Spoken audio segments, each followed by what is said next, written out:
꿈의 궁전을 만든 우체부 슈발. 글을 쓴 오카야 코지는 도쿄대학 미술사학과를 졸업했고 교수로 활동했다. 작품으로는 앙리 루소, 남도 표박 등이 있다. 줄거리 100년 전쯤 프랑스 작은 마을에 페르디낭 슈발이라는 우체부가 살고 있었습니다. 말수가 적고 약간 괴짜였습니다. 차도 오토바이도 없던 시대였지요. 우체부는 아침부터 밤까지 매일 30km를 넘게 걸었습니다. 매일 같은 경치만 보는 게 지루했던 슈발은 걸으면서 공상을 하기 시작했습니다. 그는 이상한 궁전이나 성체, 탑, 동굴, 정원 등을 상상했습니다. 그 무렵 유럽의 여러 나라들은 세계 곳곳에 식민지를 만들었고 슈발은 잡지에 실린 식민지 사파를 눈여겨봤습니다. 신기한 건물, 자연의 풍경, 이제까지 보지 못했던 짐승과 꽃 등에 푹 빠져 있었습니다. 슈발은 매일 공상 속에서 자기의 황홀한 궁전을 지어가고 있었습니다. 상상 속의 궁전은 점점 이미지가 선명하게 그려졌고 어느 때는 진짜 궁전이 바로 옆에 서 있는 것 같이 여겨지기도 했습니다. 그러나 슈발의 궁전은 어디까지나 상상 속의 것일 뿐 실제로 그것을 지으려는 생각은 전혀 하지 못했습니다. 우편 배달을 시작한 지 13년, 슈발은 43세가 되었습니다. 우편 배달을 하던 슈발은 돌부리에 걸려 넘어졌습니다. 돌을 자세히 살펴보니 그 모양이 너무도 재미있었습니다. 눈을 부릅뜨고 있는 괴물 같은 모습이었습니다. 그는 돌을 집에 가져왔습니다. 다음날 그곳에 다시 가보니 재미있는 모양의 돌들이 눈에 띄었습니다. 슈발은 흥분했습니다. 자연이 돌을 조각해 주었는데 난들 그것으로 건축을 못할까? 내 사전에 불가능이란 말은 없다라고 한 나폴레옹의 말을 되새겼습니다. 슈발은 배달을 마치면 밤늦게 수레로 돌을 실어 왔습니다. 슈발의 집은 다른 집에 비해 뜰이 넓은 편이었는데 마침내 마당은 돌로 꽉 차게 되었습니다. 하루는 우편 국장이 슈발을 불렀습니다. 슈발, 마을 사람들 모두가 당신이 돌았다고 말하는 것을 알고 있나? 슈발은 궁전을 짓기 위해서 돌을 모으는 것은 자신의 취미라고 말했습니다.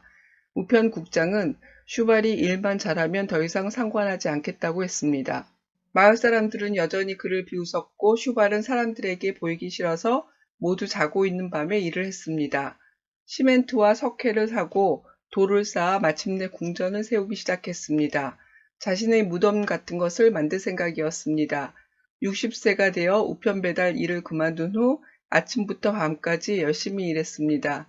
건물을 짓기 시작해서 33년이 지난 1912년 슈발이 76세가 되는 해에 궁전은 완성되었습니다. 건물의 길이는 27m, 폭은 12에서 14m, 높이는 8 내지 10m였습니다. 꿈의 궁전은 그야말로 하나의 환상 동물원입니다. 실제 있는 동물과 상상의 동물들이 살아 숨쉬듯 조각되어 있답니다. 그 후 슈발은 마을 묘지 안에 8년에 걸쳐서 무덤으로 쓰기 위한 건물을 만들었습니다. 슈발이 86세 때 완성되었습니다. 그리고 2년 뒤 슈발은 세상을 떠났습니다.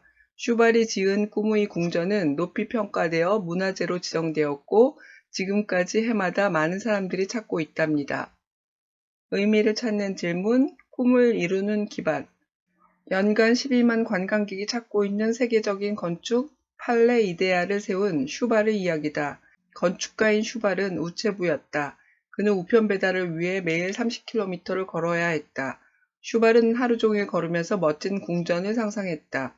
서유럽의 대항해 시대에 살았던 그는 식민지의 신기한 건축물과 물건에 매료되었다. 하지만 자신의 궁전은 상상 속의 것일 뿐 실제로 지으려고 생각하지는 못했다. 슈발이 우편 배달을 시작한 지 13년이 흘렀고 그의 나이는 43세가 되었다. 하루는 돌부리에 걸려 넘어졌고 슈발은 신기하게 생긴 돌을 보게 되었다.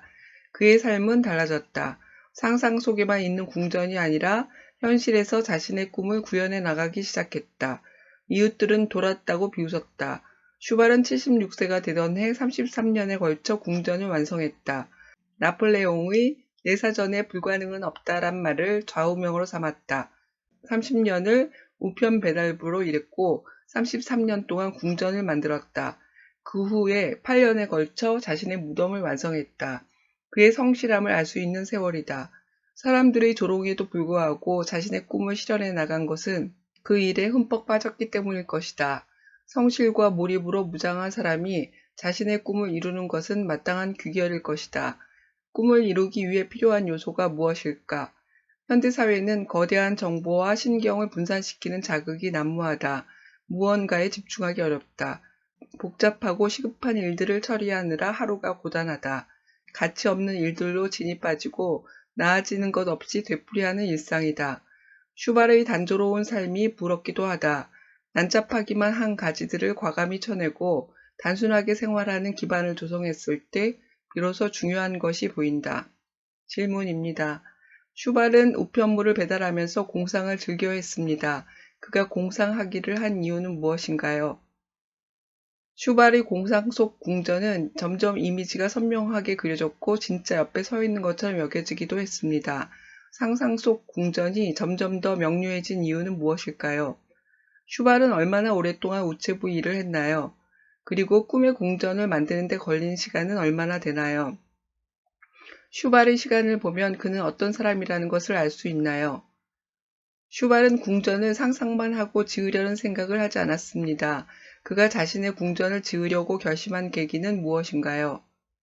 만일 누군가가 신기한 돌을 발견한다면 슈발처럼 궁전을 지으려고 생각할까요?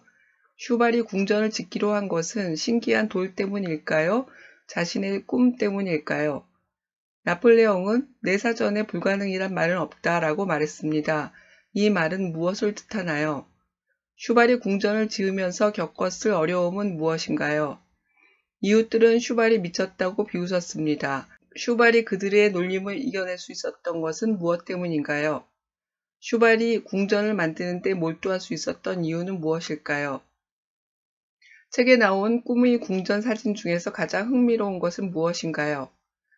여러분은 꿈을 이루기 위해 무엇이 필요하다고 생각하나요? 왜 그런가요? 지금까지 꿈의 궁전을 만든 우체부 슈발을 살펴봤습니다. 자신의 꿈을 이루기 위해 어떤 요소가 필요한지 생각해 볼 때 유용한 도서입니다. 실화를 바탕으로 지은 책이어서 보다 실제적으로 다가옵니다.